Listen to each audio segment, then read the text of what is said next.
Olá, o Voz da Comunidade está no ar com uma pergunta. De quem é a responsabilidade de educar? Dos pais ou dos professores? No programa de hoje vamos falar sobre educação e escolarização. E para falar sobre este assunto, nós recebemos aqui no estúdio da TV Pitágoras a psicopedagoga Daniele Ribeiro e o atual superintendente regional de ensino, Silvio Moraes. Muito obrigada pela participação de vocês. Sejam todos bem-vindos ao Voz da Comunidade.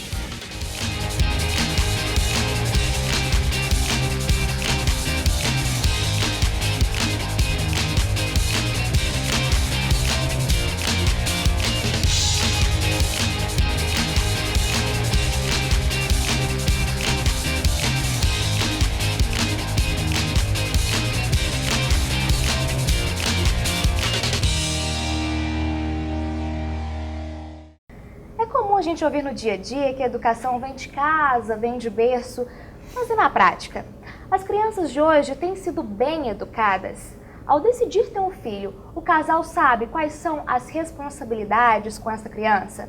Será, Brunelli, que existe um modelo certo para a educação?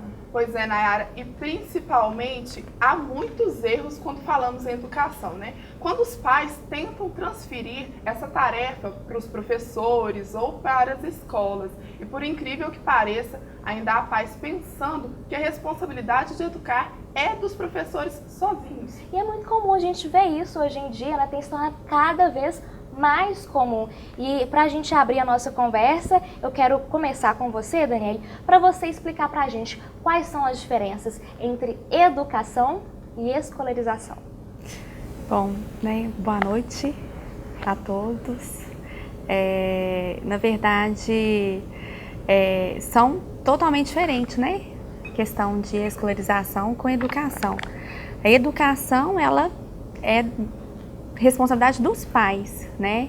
E ela é bem confundida com a escolarização, que realmente é uma responsabilidade, é a atuação da escola. E isso realmente é muito confundido, principalmente pelos pais, não por nós, professores, educadores, que a gente tem isso muito bem claro, né? Qual que é a função do professor, qual que é a função na forma de estar com a criança ali naquele contexto escolar. Até porque, Silvio, a criança passa 4 horas por dia na escola, né, de segunda a sexta apenas. Você escuta muitos comentários lá na superintendência de professor que chega reclamando porque o pai foi na escola, falar com um diretor. Tem muito esses casos? Bom, primeiramente, boa tarde. Agradecer o convite feito pela TV Pitágoras. Prazer estar aqui com todos vocês. Olha, eu tenho 27 anos de sala de aula. E também já passei por direção de escola, e nós vivenciamos isso cotidianamente. Sim. Os pais chegam à escola fazendo reclamação que o acompanhamento do aluno não está adequado com a aprendizagem. O que a família deposita na escola, que aí eu quero fazer uma ressalva, segundo o Mário Portela, que é um filósofo e também educador, ele diz o seguinte: a escolarização é apenas uma parte da educação. A escolarização é uma parte da educação. A educação é responsabilidade de um todo social. A escolarização é a nossa parte da escola. Senão nós criaríamos um ministério da escolarização e não o ministério da educação. Isso é cotidiano, né? A responsabilidade que a família deve assumir e tem até por dever constitucional perante o Estatuto da Criança e do Adolescente, e repassa isso para a escola. Há um divisor de águas que a gente tem que... E quando você diz, Nayara, às 4 horas, hoje nós temos aí um projeto melhor da escola de tempo integral, mas deixando bem claro, tempo integral não é creche, tempo integral não é depósito de criança.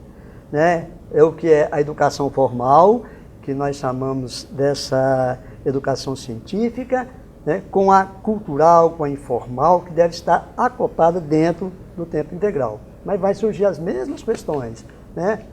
As reclamações dos pais, porque a responsabilidade ficou para a escola. Vocês acreditam que hoje em dia a vida corrida, né, os pais estão isentando dessa responsabilidade? Ou é uma coisa de geração? O que vocês acham? Eu acho que atualmente todo mundo está terceirizando tudo, né? Acontece na escola. E isso, na verdade, com certeza acontece sim com relação aos pais. Mas não pelo fato de opção. Eu falo muito com os nossos pais lá da escola que essa renúncia, né, de colocar a criança no período integral, igual, né, na minha escola a gente tem o período integral, como a gente atende berçário, educação infantil, são acontecimentos do cotidiano mesmo, do que o Brasil hoje exige, né, dos profissionais, mas que não se percam também nessa questão, né, de depositar, igual, né, o nosso colega falou, simplesmente colocar a criança ali e passar o dia todo. Que isso seja feito de uma forma bem feita, né, e que quando estiver em casa, que também seja bem aproveitado com os pais, né, no momento também. Que tá mais raro ainda, né, com a internet, videogame, televisão. É mais como que isso influencia também na educação? Porque os pais, eles, para tentar suprir, né, ficou o dia todo fora, vou dar um videogame pro meu filho, que eu tenho que fazer a janta, não posso conversar com ele. Tem isso também, Tem. É mais fácil, né, chegar ali, ligar a televisão, colocar o seu filho para você fazer o que você tem que fazer no seu dia, que você teria que ter feito durante o dia, mas você, como você está fora trabalhando, isso não pode acontecer. Vai acontecer, mas que a gente dedique ali uns 10 minutinhos com o seu filho, que esses 10 minutos sejam bem feitos, porque não existe culpa ou culpado, existe o momento atual que hoje nós vivemos, né? Os pais hoje todos trabalham, não adianta, a gente quer programar a nossa vida, né? A gente programa o casamento, né? Às vezes o ter filhos, aí o filho chega, e como que nós vamos trabalhar? Com quem deixar o filho? Hoje os avós trabalham, né? Os avós ainda estão ali no trabalho, os nossos avós são jovens, né? Então a gente não pode contar. Então chega a escola, que a criança fica o dia todo, mas isso é o mundo atual. Mas que a educação não fuja do papel dos pais. A educação é em função dos pais, né? E do contexto no geral, igualzinho o nosso amigo falou. Da sociedade, sim. Mas que isso seja bem feito para que no futuro se tornem jovens, né? Que tenham as morais, né? A base da família, que seja uma coisa muito bem feita, estruturada. Como conduzir o seu filho, como chamar a atenção, né? Não é simplesmente... Pode ficar aí que a mamãe está fazendo isso aqui. Não. Como que, de certa forma, na escola, né? Como que as crianças são prejudicadas quando falta esse diálogo dentro de casa? Olha, a gente observa, a gente passa maior tempo, sim, com as crianças do que os próprios pais, né? Então, qualquer sinal que seja, a gente observa, a gente detecta e logicamente, a gente chama os pais e a gente vai tentar conduzir isso da melhor maneira. São com pequenos atos, com pequenas atitudes, né? Às vezes, com mais sono, querendo ficar mais quietinho ou mais entristecido. Então, a criança, ela traz vários, né, assim, sinais para que a gente possa ver que tem alguma coisa diferente ali no seu cotidiano, fora da escola. E também essa parceria dos pais trazer pra gente também, né? Olha, né, a gente está passando por um momento assim, me ajuda nesse ponto, se você observar isso, né? E tem que existir essa junção aí, para que as coisas no final dê tudo certo. Isso também existe na escola pública, Silvio? Como que é essa relação do professor, que às vezes, por exemplo, ensino médio, até um fundamental, são vários professores que o aluno tem no dia. Como que é a relação do professor com os pais dos alunos? A escola pública, ela tem um viés que ela diferencia um pouco da escola particular.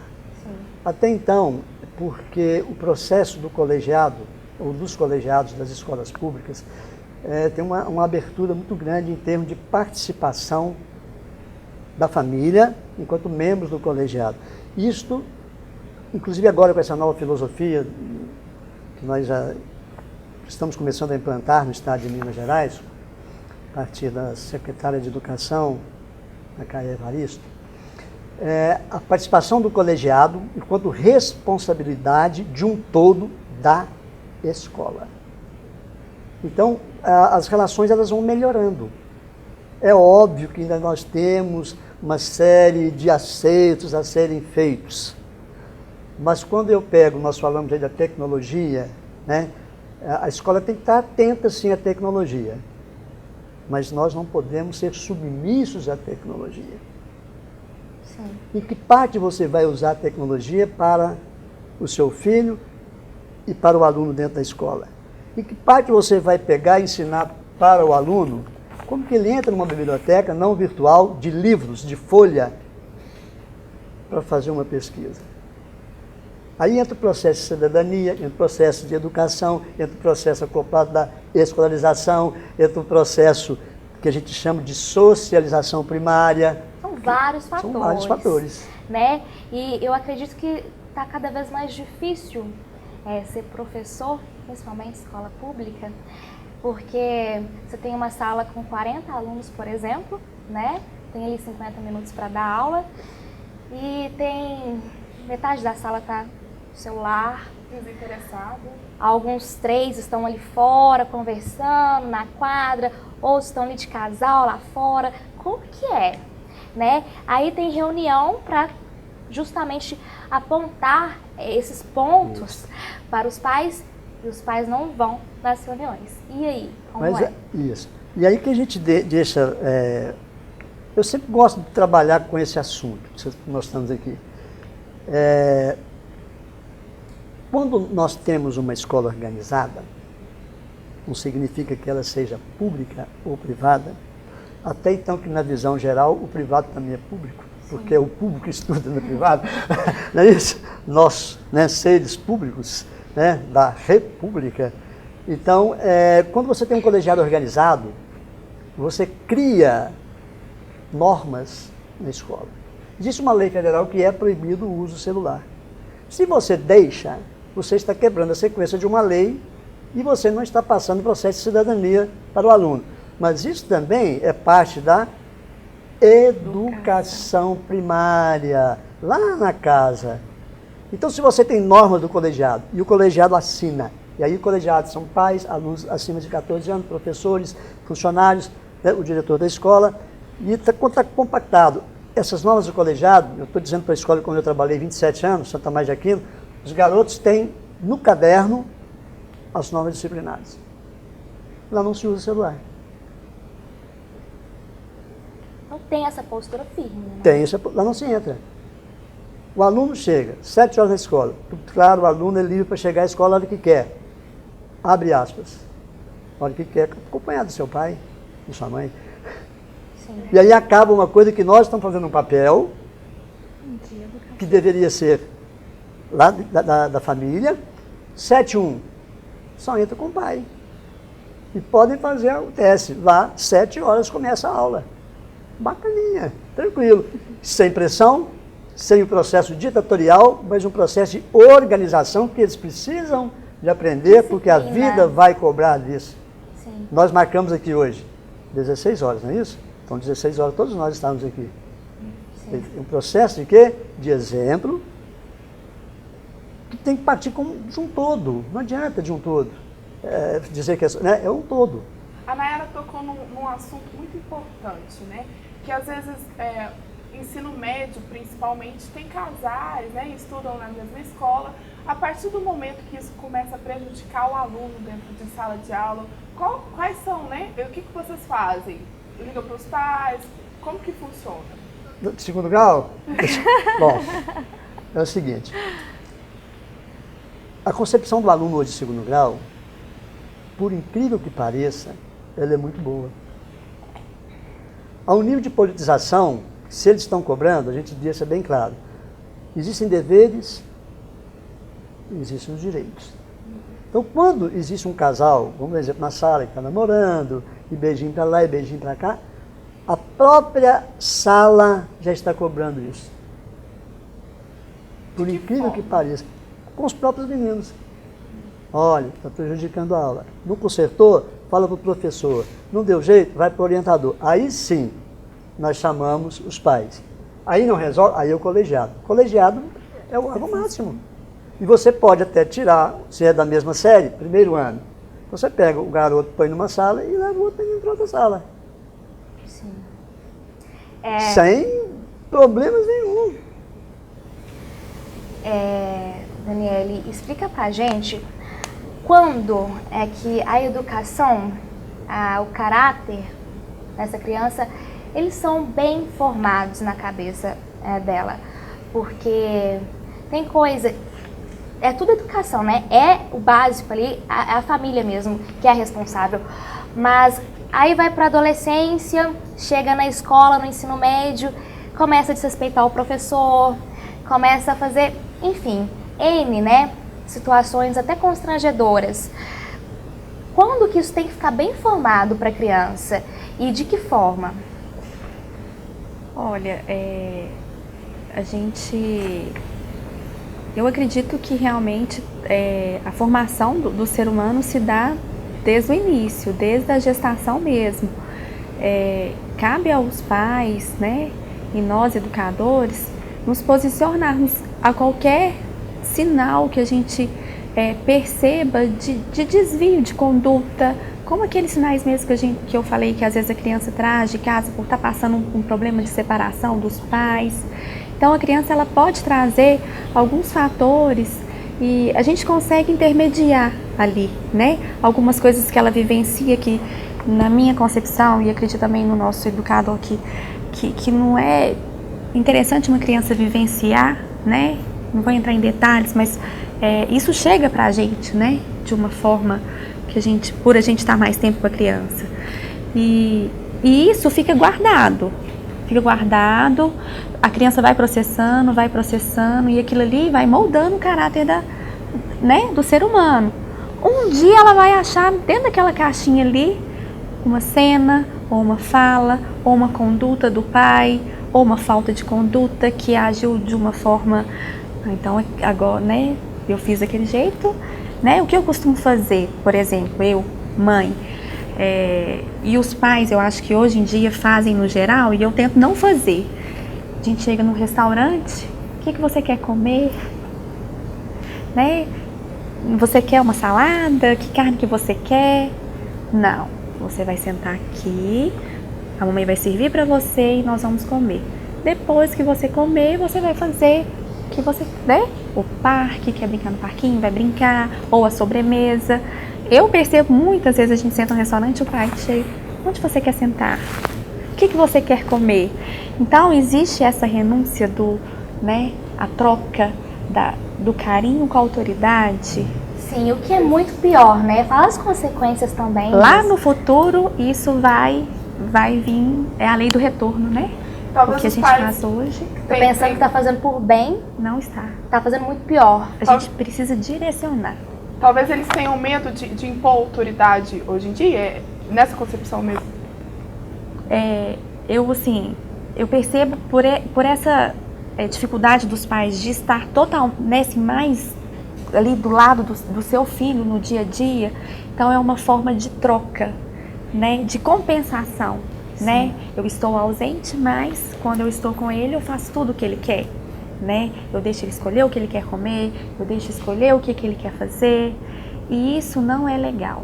Isso pode ser legal, pode ser funcional até agora, mas lá na frente isso vai trazer um resultado que não vai ser positivo. Lá na frente, lá na escola, né, Silvio?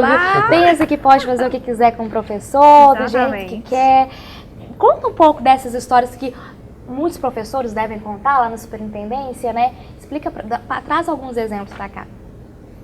Eu quero até fazer uma ressalva quando eu disse que não é um todo, é um todo. Eu falei na minha fala anterior, né? É um todo, esse processo é um todo.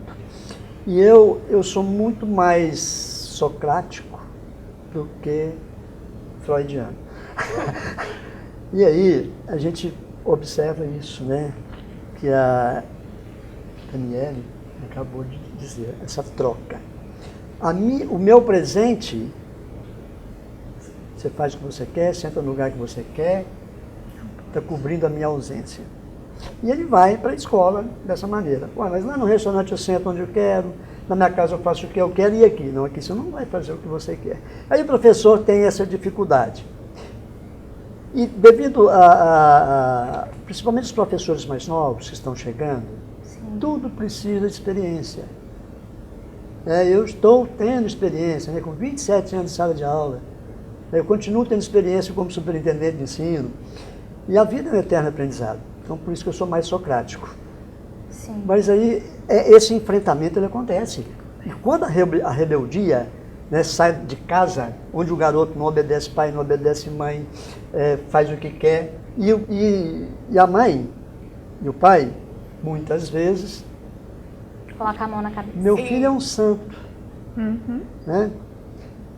E aí você diz, você não pode agir. Não, você pode agir, a escola deve agir, o colegiado deve agir. Porque ele tem que entender que isso é para o bem dele. Sim. Não é um processo ditatorial, de restrição. É um processo de construção do ser que veio desconstruído. E ele não é culpado disso. Culpado são os pais. Sim. Né? Não estou dizendo, estou dizendo em casos específicos, né? Silvio, Daniele também, eu não vou direcionar. Eu já li alguns artigos que tratam essa nova geração, né? Porque os nossos pais, o pessoal, né, mais velho, assim, foram pessoas que trabalharam muito, né, para estudar, talvez não puderam estudar. Então, hoje, eles querem dar tudo para os filhos que eles não tiveram, né? Estudo, um balé, uma aula de natação, uma academia, e colocam na cabeça dessas crianças que elas são especiais, que elas merecem aquilo. E aí? E essas crianças realmente elas acreditam que elas são especiais. Mas por que você é especial? Aí não Mas tem aí mais é nada. inversão de valores, né? Por exemplo, eu quero dar o melhor para minha filha, mas eu não quero simplesmente direcionar a agenda dela. Ela vai fazer isso, ela vai fazer isso, ela vai fazer aquilo, né? Logicamente que a gente quer oferecer o que é de melhor, mas a gente também não precisa, né, ocupar a semana inteira com balé, com inglês, com natação, com escola. Não, escola sim, todos os dias. Mas a gente não pode se ver, isso aí é um erro, né? A gente não tem que tentar suprir talvez o que eu não tive na minha filha. Peraí, é o que ela deseja? Mas aí eu entro em contradição no que eu falei também.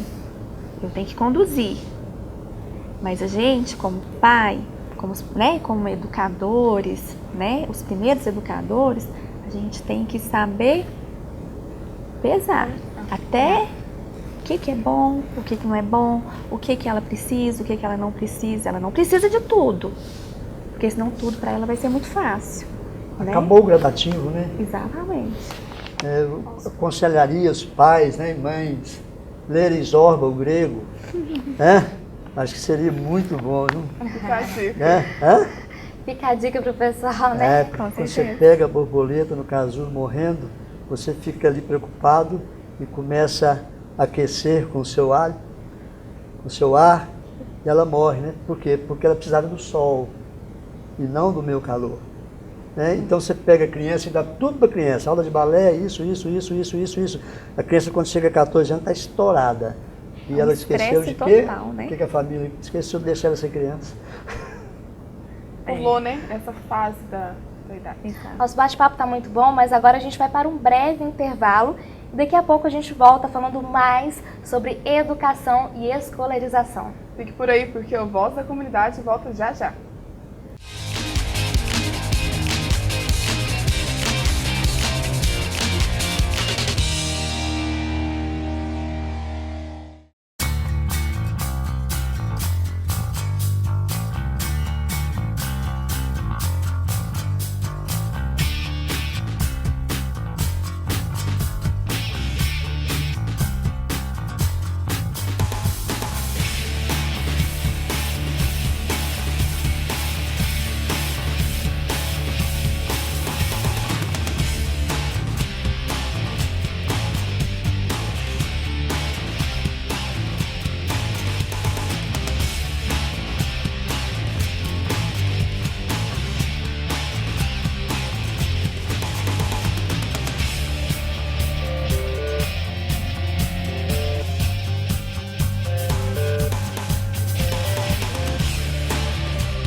O Voz da Comunidade já está de volta e nós recebemos aqui Daniele Ribeiro, ela que é psicopedagoga, e o Superintendente Regional de Ensino, o Silvio Novas. No bloco anterior nós falamos Silvio Moraes, só uma correção. O tema de hoje é educação e escolarização. Será que você sabe a diferença? Não sei, mas agora a gente vai exemplificar um pouco mais, porque a gente vai contar como que a educação passou por várias transformações e isso fez com que alguns valores ficassem um pouco esquecidos, né, Brunelli? Isso, então vamos começar com uma pergunta para o Silvio. Ele que é professor, já foi diretor e hoje é superintendente regional de ensino. Silvio, como que era na sua época de aluna, sua relação com o seu professor? Bom, eu fui criado dentro do regime militar. A escola era totalmente ditatorial. O primário, você não sentia muito esse processo, porque nós tínhamos, falava-se o jardim de infância, nós, alunos, né, filhos da classe mais pobre, nós não íamos para o jardim. Era o pessoal que tinha condições financeiras de pagar o jardim e depois os meninos iam para o grupo escolar. Então eu estudei no grupo escolar Miguel Couto. Então era primeiro, segundo, terceiro e quarto ano. Era uma escola muito bacana, os professores muito amáveis, mas o processo era ditatorial. Então nós obedecíamos. Então existia mais medo do que diálogo. O professor, mesmo que ele não quisesse, mesmo que tivesse a ideia de ser um professor dentro de normas ditatoriais, o próprio sistema obrigava ele a fazer isso. E aí depois eu fui fazer que era quinta, sexta, sétima e oitava, no Santo Tomás de Aquino. Fiquei lá 2 anos, também uma escola do Estado, e onde o processo professor era o ocupante da cátedra, da cadeira, e ele era intocável. Então nós, alunos, bem educados em casa, levávamos essa facilidade para a escola. Não tinha esse processo, né, que tem hoje. E quando eu me inteirei mais pelo segundo grau, quando a gente chamava também, era o curso científico, o curso de contabilidade, a minha relação com os professores, por eu ter sido educado dentro desse sistema, embora sempre fui contraditório ao sistema, né? E até quando nós entramos com o segundo grau, nós começamos com os movimentos estudantis que a gente vê hoje. É muito bonito e muito, eu acho, vou usar um termo aqui, tá, que me perdoe, muito bacana, né? Que esse termo é da minha época. Os alunos hoje para a rua, reivindicar, processo da democracia, mas falta algo. Nós sabíamos o que a gente estava fazendo. E depois a sua relação de professor e aluno, né? Depois se formou, como que era? Qual a diferença que você vê desses 2 períodos?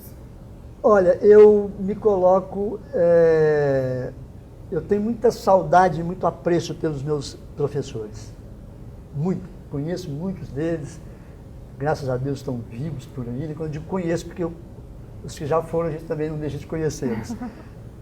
Mas hoje, quando eu comecei a lecionar, eu tive uma bagagem muito boa, porque eu vim dessa época da ditadura, de contradição, e eu tinha um leque muito aberto com os meus alunos pelo processo de democracia. Muito. Talvez eu tenha sido um dos poucos professores que fui para a rua levando aluno com cara pintado para tirar o colo. Então, mas eu já tinha passagens pelo DOPS, essas coisas assim. Mas eu vejo que hoje a democracia ela está caminhando, o processo professor e aluno, ele pode e deve melhorar mais. Tanto para o lado do aluno, quanto para o lado do professor. É a abertura que nós precisamos. Mas é o que eu disse agora, né? Você tem que saber o que você está fazendo. Eu, rapidamente, essa relação aluno-professor, o ano passado, perdão, o tempo está tão rápido, né? Retrasado. 2013, né? As manifestações de junho, antes da Copa, foi um ano antes da Copa, né? É isso? Sim, a Copa isso, foi 14, Eu estava na Praça Benedito Valadares e tinha uma movimentação de alunos. E eu acho bacana isso, eu vou para o meio, né? E tinha uma garota lá e eu perguntei, parabéns pela manifestação. E ela estava lá, melhoras na educação. Eu, mas que bacana, viu? Quem sabe você vai lutar para que a gente tenha melhores salários também, não é isso? Aí, eu disse, o que precisa de melhorar na educação? Ele falou assim, tudo. Aí eu falei assim, eu posso fazer só 3 perguntinhas? Pode. Qual a escola que você estuda? Aí ela falou, o nome da escola é uma escola pública. Você tem um livro didático para o 2º grau? Tenho. Tem merenda para o 2º grau? Tenho. A sua escola tem sala de informática funcionando? Tem. Então você tira esses 3 itens, que já não é tudo. Então nós temos que saber o que nós estamos querendo para a mudança. O aluno tem que saber o que quer para a mudança. O professor tem que saber o que quer para a mudança. A sociedade tem que saber o que quer para a mudança. Porque a mudança é um projeto de futuro. Sim, sim. Daniele, no primeiro bloco a gente falou da internet, né, que também prejudica na educação das crianças e, consequentemente, dos adolescentes. E essa questão que o Silvio pegou das manifestações, eu acho ótimo esse exemplo, porque a manifestação Vem Pra Rua, de 2013, ela ganhou força na internet, né? Só que quando a gente cobriu as manifestações, você via a maioria, que eram jovens, eles não sabiam argumentar. Ah, você está reivindicando o quê? Aí não tem embasamento. Isso também se deve aos pais, nessa questão de regular o que deve, não sei, estudar na internet, porque a internet tem tudo, né? Uhum. Mas é tudo muito raso. É um artigo, um texto, que hoje o povo não lê muito texto na internet. Então, assim, tem de tudo, mas ao mesmo tempo não tem nada aprofundado. Como que os pais devem orientar? Porque o meu filho está indo pra rua, tá bonito, é meu filho, mas talvez está passando vergonha na televisão também, né? Então, são os valores, né? Os pais têm que acompanhar, têm que saber aonde que o seu filho está, o que ele está reivindicando, trazer esse discurso ali, né, para o contexto familiar, né? E orientar, porque na internet tem todas as informações. Crianças pequenas hoje ganham tablet, ganham telefone, então, né, já começa ali desde pequeno. Eu não sou favorável a isso, não acho correto, que isso prejudica vários outros, queima algumas fases da educação infantil. Hoje crianças de 4 anos têm tablet, têm celular, né? Mas nessa questão de reivindicar os nossos direitos, de lutar pela uma melhora, né, da sociedade, do nosso Brasil, um jovem que vai para a rua, que muitas vezes, como vocês falaram, que vocês cobriram, né, essas manifestações, a maioria estavam ali, desculpa a palavra também, para baderna, né? Ou para matar uma aula, ou para não ir no trabalho, né? Tá, mas se não tivesse uma orientação, se tivesse um contexto, uma estrutura familiar, o seu filho não estaria ali. Estaria ali com o objetivo, sim, de lutar, de saber o que está sendo reivindicado e não simplesmente melhoras no estudo, mas tem a escola pública, tem um livro didático, tem a merenda, tem o professor, o que ele quer melhorar? Sim. Algo mais exato, né? Então, os pais, gente, não confundam. Vamos acompanhar, vamos acreditar no poder que os pais têm de conduzir os seus filhos para que eles se tornem humanos, né? E assim, coerentes, né? Assim, que o mundo está precisando mesmo de seres humanos assim, que tenham mesmo aquela estrutura, que tenham, né, tudo, né, feito mesmo, enraizado, com uma sustentação, né, na educação, e que isso traga frutos, né, pra gente, né? Eu como mãe, o que eu quero para minha filha lá na frente? Sim. Eu quero ela uma cidadã consciente dos seus direitos, dos seus deveres, né? E em raros casos, quando os pais não fazem, né, não cumpram com essa responsabilidade, a escola exerce essa função. Eu lembro muito bem, ano passado, a Escola São Tomás de Aquino, com outras 2 escolas, incentivaram os alunos a fazerem uma manifestação em prol do Rio Itapecerica, não foi, Silvio? Foi bem lembrado, né? A ação, ela foi uma ação que, quando a gente diz para o aluno que o aluno tem que ser politizado, eu trabalho com história, eu trabalho com sociologia, a minha formação é filosofia, porque quando eu disse que eu sou mais socrático do que freudiano, e sou muito Darcy Ribeiro, sou muito Paulo Freire, de abertura, de democracia, é necessário que nós saibamos esse norte que a gente está buscando, ir para a rua sim, mas com embasamento, isso é importantíssimo. Então, voltando à sua pergunta, Nayara, das manifestações, você me fez uma ponderação, uma pontuação do... Quando os pais não fazem isso, não explicam para os filhos, em raros casos, como foi no passado, vocês fizeram. Então, nós fomos para a rua fazer uma ação política ecológica. Então, quando você fala a palavra política, a primeira coisa que vem à mente das pessoas, eu detesto política. Por quê? Porque o partido X, porque o partido Y. Vamos começar lá no berço da democracia, né? Na Grécia, a polis, a política, o jeito de ser, de estar, de movimentar e de gerar a cidade. Então, foi uma política ecológica, e foi muito bonito. Foi muito bonito. Nós tínhamos mais de 1000 jovens na rua. Mas você acredita, Silvio, que foi pelo clamor das manifestações, de manifestar mesmo, ou realmente teve embasamento? Teve embasamento. Teve, porque os meninos foram preparados. Nós preparamos... Como foi essa preparação? Nós preparamos os meninos na escola. Olha, nós estamos com um problema sério. Esse problema não é um problema momentâneo, ele vem se arrastando há vários anos. Há vários anos. E vai chegar um ponto que, se nós não tomarmos uma providência rápida, urgente, esse rio vai morrer. E não é só, ele tem que ser uma sequência, tem que ser um projeto. E nós preparamos os meninos mais de uma semana. Primeiro, para ir para a rua, para respeitar as vias públicas, para não fechar trânsito. Usamos uma parte da avenida para o trânsito fluir. Temos sorte que a cidade cresceu e as ruas são mão única, porque se fosse, aí virava, não fechamos trânsito, fluiu o trânsito, as pessoas nos aplaudiram. Não teve um menino que saiu fora do ritmo, que quebrasse um cesto de lixo, sabe? Então, nós chegamos na prefeitura, pedimos para que o espaço público não fosse invadido, porque é casa do povo, com perdão da expressão, mas não é casa da sogra. Não é isso? Então, aí eles nos receberam,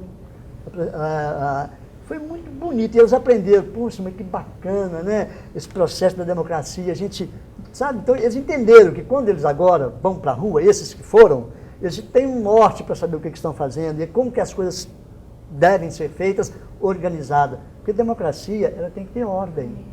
E os pais foram comunicados sobre... Foi uma via de mão dupla, assim? Porque os meninos iam? Foram. E o colegiado das escolas estava sabendo também. Então a gente estava bem tranquilo, né? Não é uma ação, simplesmente vamos levar os meninos para a rua. É importante ressaltar, então, a escolarização andando junto com a educação. Sem dúvida. Hoje em dia, quais são as maiores barreiras entre professor e aluno? Porque antigamente, era o professor bravo, às vezes tinha aquela disciplina de agachado no milho, Antigamente tinha muitas coisas assim. Na mão, não sei se é verdade. A palmatória, João Pânfilo, uma escola aqui de Divinópolis. Então, quais são hoje, Porque às vezes a falta de respeito, a falta de educação, na visão de vocês, quais são as barreiras? Então, na educação infantil, a forma da gente educar, da gente conduzir alguma situação é o agachar, é o olho no olho, na linguagem infantilizada mesmo, Qual barreira que a gente encontra? A gente não encontra, Porque o professor de educação infantil, ele é um professor que muitas vezes ele é acolhedor, ele tem esse chamego, esse carinho, é diferente do segundo, né, da outra faixa etária, né? Então, esse conduzir ali um fato que está ocorrendo, né, dentro de uma salinha de aula, é muito tranquilo, porque é o legal, assim, não tá legal, não continue fazendo isso, não, a tia Dani não vai ficar feliz, né? Então, assim, é gostoso. O educar na educação infantil, né, é gostoso. E isso tem que ser bem feito para chegar lá na frente. O que Legal. tá falho, né, Silvio? Oi? O que tá falho. Eu acrescento nas palavras da Daniela o seguinte: quando você tem um garoto, uma garotinha, né, uma criança, que passa pela essa educação infantil, ele chega um pouco, eu não vou dizer melhor, que o termo é meio, né, ele chega um pouco mais formado. E quando as famílias não têm condições de levar esses meninos, né, para esse maternal, né, que vocês e o garoto ele fica muito solto na família. E aí é aquela coisa da troca de valores, você tem isso, você vai ficar quietinho, vou te dar o computador. Isso é um erro, né? Passou de ano, ganhou uma bicicleta. Eu lembro disso quando eu era garoto, né? Eu garoto pobre, né? Os meninos ricos ganhavam bicicleta. Eu falei assim, pô, o que eu vou ganhar então? Uma patinete, uma coisa assim, né? Uma peteca. Uma peteca, é isso. Mas, obrigação. E essa troca, isso é um erro perverso. Com certeza. Perverso. E hoje o que a gente encontra? Eu trabalhei 20 e tantos anos só com segundo grau, com preparação para os meninos ir para as universidades, lá no Santo Tomás de Aquino. A gente tem um programa bacana lá de preparação universitária, temos simulados bimestralmente, muito top lá. E muitas escolas também fazem isso. E o que é? Esse ano eu comecei a lecionar para meninos de sexto ano. Sexto ano, a nossa antiga quinta série. E eu vi que os meninos estavam soltos. E eles chegaram como se fosse, assim, uma escola grande, que eles vieram de escolas menores, chegam no Santo Tomás de Aquino. Aquele tamanho de escola. Eles ficam, mas a liberdade que eles têm da educação informal em casa. Você ficou assustado, assim? Eu até o pessoal lá da área pedagógica disse, Silvio, você vai dar conta? Tranquilo. E eu cheguei numa sala, e eram duas, mas era uma gracinha os menininhos, sabe? Eu ficava assim, e os cabelinhos, tipo Neymar, né? E eu, gente, que coisa bonitinha. E eu falei assim, eu tenho que ficar do tamanho desses meninos. Então um tablado, e eu não sentava na cadeira, eu sentava no tablado. Eu ficava do tamanho deles. Isso é importante. E aí eu comecei a dar aula para eles do mesmo tamanho, né? Como se fosse, né, um patamar de igualdade de física. E aí eu falei, professor, por que você fica sentado? Porque eu quero ficar do tamanho de vocês. E um dia chegou o orientador lá, o supervisor lá, sabe assim, Silvio, o que é isso? E eu, como eu ficava no meio, e os meninos viravam o pescoço para lá, viravam o pescoço para cá. O que é isso, Silvio? Nós estamos tentando aqui um processo de lateralidade. O que é esquerda, o que é direita. E foi muito bacana, mas eles vêm com essa efervescência, e o professor que não estiver preparado para isso, ele vai estranhar. Obviamente que ele vai estranhar. Eu me dei muito bem. O dia que eu saí, mas foi uma festa, tirei retrato, foto com todos, mas isso que você deve, eu digo que deve na sala de aula, uma coisa muito rápida, eu cheguei e falei assim, nós vamos conhecer o cinema. Nós temos um cinema dentro da escola. A escola tem um cinema. Nós é força de expressão de falar do Santo Tomás de Aquino. Eu tenho 27 anos da vida. Né? E eu falei assim, nós vamos conhecer o cinema. Não, tem cinema? Nem tem. Aí eu falei assim, vou lá buscar a chave, todos dentro da sala. E fui buscar a chave. Quando eu voltei, tinha um fora. Quer dizer, esse menino que estava fora, ele já vem com um processo educacional de não obedecer dentro da casa dele. O que eu fiz? Peguei e falei assim, por gentileza, não vou falar o nome do garoto, né, questão ética, falei assim, cheguei lá na frente e disse, vai ganhar um prêmio, porque ele ficou fora da sala. Na mesma hora todos. Uai, Silvio, mas nós ficamos quietinhos, não vamos ganhar o prêmio só porque ele desobedeceu? Muito bem, ele vai ganhar o prêmio. Qual vai ser o prêmio dele? Ele vai ficar sozinho na sala e vocês vão conhecer o cinema. E levei. E pedi uma orientadora para ficar, porque eu não podia deixar um garoto, né, dessa idade. Aí, no outro dia, eu levei ele sozinho. Aí ele olhou, gostou, disse assim, qual que foi melhor? Você vir sozinho ou ter vindo com os garotos? Se vir com os meninos, com os meus amigos, seriam bem melhor. é um processo de aprendizagem que não foi ditatorial e que eu usei uma didática. Aí eu misturei, né, Freud com Sócrates, com Piaget, eu fui fazendo aquela... Pegando esse gancho de relação entre aluno e professor, você tem 2 filhos e já foi professor da sua filha, né? Como que era essa relação e quais que eram os cuidados que você tomava para não misturar, né? Eu tive até um elogio por parte de uma inspetora na época, que quando eu fui professor da Marina, eu tinha sido diretor do Tiago. Todos os 2 formaram lá também, são todos filhos de escola pública.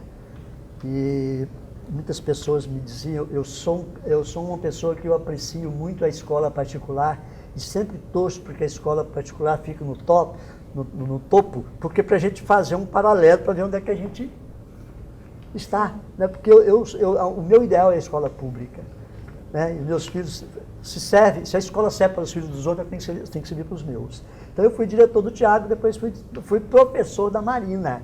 E o tratamento era o mesmo. Não chega atrasado, vai de uniforme. Eu nunca tive uma reclamação, os meus filhos nunca perderam uma nota. E a Marina, eu sempre tive trabalho de monitor, eu tenho um projeto de monitoria, e ela virou para mim e falou assim, pai, eu vou ser sua monitora, assim, se for da sua competência, você vai ser. Ela ficou primeiro, segundo, terceiro bimestre, ela conseguiu ser minha monitora. Por mérito dela. Aqui não é pai e não é filho, é meritocracia. Eu acho que isso serviu de exemplo para todos, né? Para ela, para o Tiago, porque os filhos da gente, eles são espelhos da nossa família, mas a nossa família também é um espelho da sociedade. Com certeza. E se a gente não tivesse a sociedade como um todo, vamos... Pena que nem todos os pais vem dessa forma, né? E para exemplificar essa mudança de comportamento, a gente produziu uma reportagem. Vamos ver?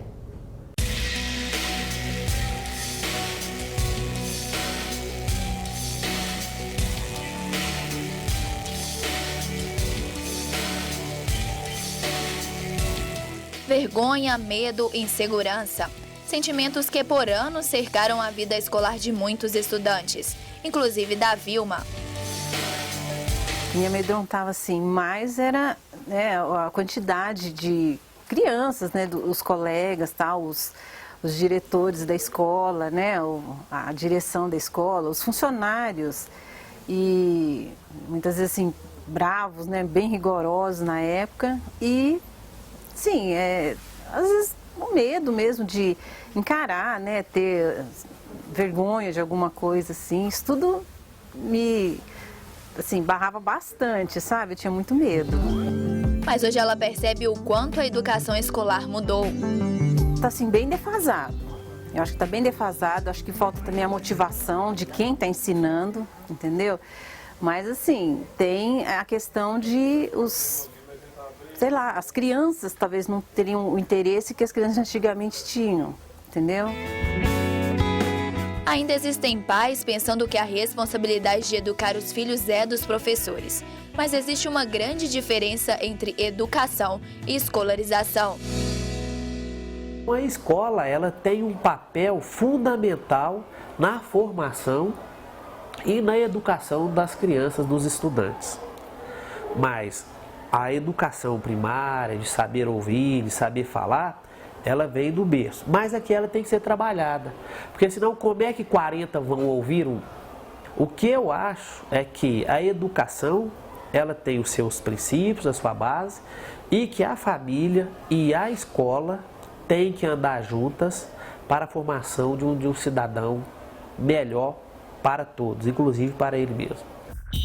E para inserir a família e a comunidade na vida escolar dos alunos, alguns eventos são realizados na escola ao longo do ano.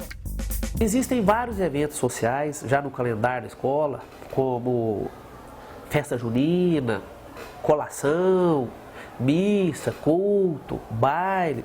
Então a gente tem trazido a comunidade para dentro da escola, para ela ser parceira da escola, porque, como eu disse já antes, a educação ela é feita em pares. Precisa ter uma integração entre família e escola para o melhor desenvolvimento deste aluno.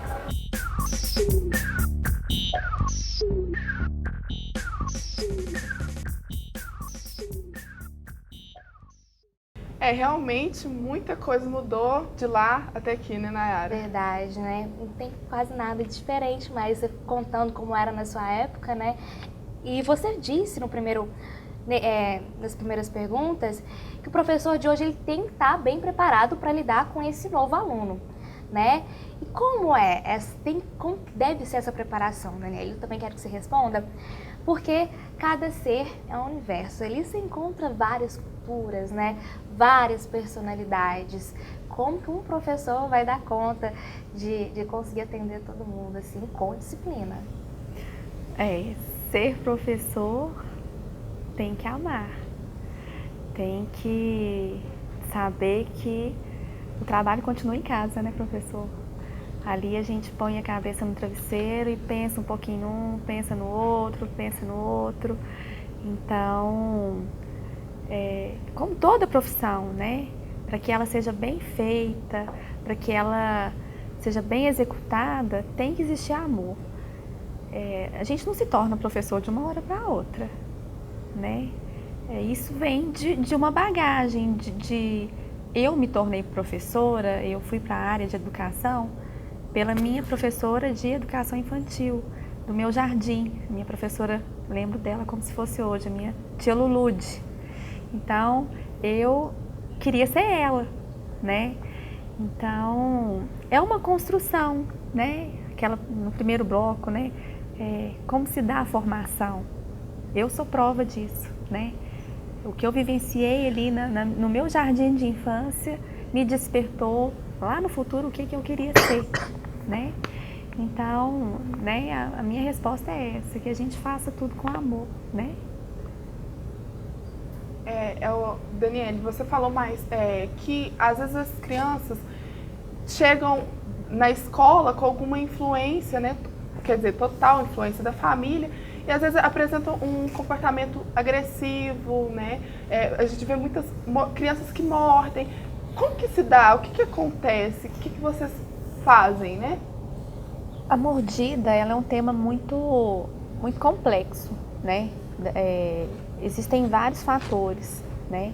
A criança, ao nascer, né, o bebê, ela vai saciar a sua fome, né, com a boca no seio da sua mãe, com choro, né? Então, muitas das vezes a mordida, ela é sinal de várias situações, né? Um afeto ou um sentimento que está ali, né, guardadinho. E como trabalhar isso? A gente tem que descobrir, né? O que isso está me trazendo, que de informação. E sempre dirigir isso aos pais, né? Aqui, está acontecendo com frequência, está acontecendo alguma coisa, como que o senhor pode me ajudar? Mamãe, como que você pode me ajudar? A minha orientação, vamos conversar, porque mesmo desde pequenininho, a gente consegue conversar, a gente consegue estabelecer ali com a criança frases curtas, o certo, o errado, o que pode, o que não pode. A gente consegue, mas tem que começar desde cedo, né? Sim. E a mordida é um tema bem que a gente pode ir conversar e falar muito. Esse tema em si é bem... É bem extenso e nosso tempo está curto hoje. Queria que, então, para encerrar, vocês dessem algumas dicas, né? Na questão da educação para o professor, né? Saber lidar. E para você também, para os pais, né? No ponto de vista mais psicológico mesmo. Então, a minha dica é que as crianças, elas estão atentas, né, a todos os sinais que a gente dá no dia a dia, no corre-corre, com simples atos e atitudes que a gente tem no decorrer do dia, e eles vão reproduzir tudo que nós fazemos. O jogar o papel, o lixo no lixo, se a gente não jogar no lixo, ele vai jogar fora do lixo. E por aí vai. Então, que a gente sinta realmente que nós somos exemplos dos nossos, que vai ficar na cabecinha, vai ficar guardado. O que a gente faz, o que a gente fala, eles vão reproduzir. Então, se a gente é positivo, eles vão ser positivos. Se a gente faz alguma coisa de desvio, de conduta, ele com certeza vai reproduzir isso aí lá na frente. Então, vamos ter atenção no que a gente apresenta, o que a gente representa para os nossos filhos. Caso ele age de forma errada, Silvio, como que o professor vai lidar com ele? Olha, tudo tem seu tempo e tudo tem um momento. Eu acredito que quando você diz corrigir um aluno dos seus erros, não significa repressão, é alerta. É isso? É o feedback. Né? Se eu tenho os meus direitos, eu tenho que cumprir para com os meus deveres. Instruir mesmo. Né? A instrução. Aí você trabalha, o professor, primeiro, nós lutamos pela nossa valorização. Isso é mais do que digno. Não é isso? Eu me considero, com 27 anos de educação, eu tenho muito orgulho de ser professor, mas eu me considero muito mais um missionário da educação, né? Porque isso é uma missão. E a sociedade tem que entender isso, que nós, professores, temos que ser valorizados em todos os sentidos. Sim. O pai, o aluno, o político, né? Nós temos que ser respeitados, não por bravata nossa, mas pela posição que nós ocupamos. Nós somos formadores de opiniões, gente. Né? Assim como o jornalismo, né? Você tem que ter respeito pela imprensa, você tem que ter respeito pelo médico, você tem que ter respeito. O médico não é doutor, porque ele veste de branco. Ele está mexendo com vidas. Né? E o advogado está mexendo com leis. E nós estamos mexendo com a base que vai formar esses profissionais. Sim. Né? Então, eu acho que professor é como se fosse um apostolado, né? Uma coisa muito sagrada, para mim, muito sagrada. É verdade. Bom, infelizmente, o Voz da Comunidade chegou ao fim. Hoje nós falamos sobre as diferenças entre educação e escolarização. Nossos entrevistados foram a psicopedagoga Daniele Ribeiro e o professor e atual superintendente regional de ensino, Silvio Novaes. Muito obrigada pela presença de vocês aqui hoje. Obrigada. Nós é que agradecemos. Muito obrigada pela companhia, uma ótima semana e até a próxima. Até a próxima. Tchau, tchau.